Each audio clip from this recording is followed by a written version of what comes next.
Binigyang pagkilala ng pamahalaang panlalawigan sa pamamagitan ng Provincial General Services Office o PGSO ang 4 na utility worker ng kanilang tanggapan sa isinagawang regular Monday flag raising ceremony ng mga kawani ng pamahalaang panlalawigan noong June 23, 2014.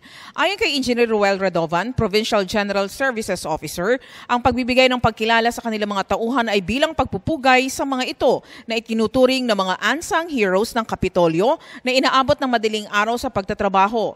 Ang mga binigyang pagkilala na tumanggap ng sertipiko at 1,000 piso ay sina Cesar Manto, Leo Recto, Edgar Pahulas at Arnel Morong. Dagdag pa ni Radovan na ang mga kawaning ito ay nagbigay ng maayos at epektibong serbisyo sa larangan ng kalinisan at kaayusan sa Kapitolyo sa lalawigan ng Quezon at gumagampan para sa masinop, malinis at berdeng kapaligiran.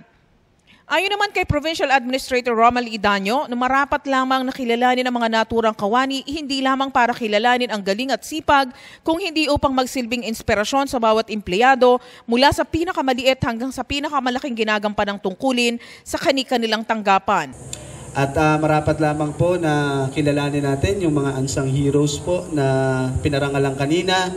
Hindi lamang para kilalanin po ang galing nila, kung hindi po upang magsilbing inspirasyon po ito sa bawat isang empleyado na sa pinakamaliliit man hanggang sa pinakamalalaki pong ginagampanan po natin papel sa ating mga tanggapan ay may kaalinsabay po itong commitment, may kaalinsabay po itong determinasyon upang ma-accomplish po natin yung ating pong mga task na sa dulo po ay bahagi po ng overall accomplishment ng provincial government sa pangunguna po ni Governor J.J. Suarez.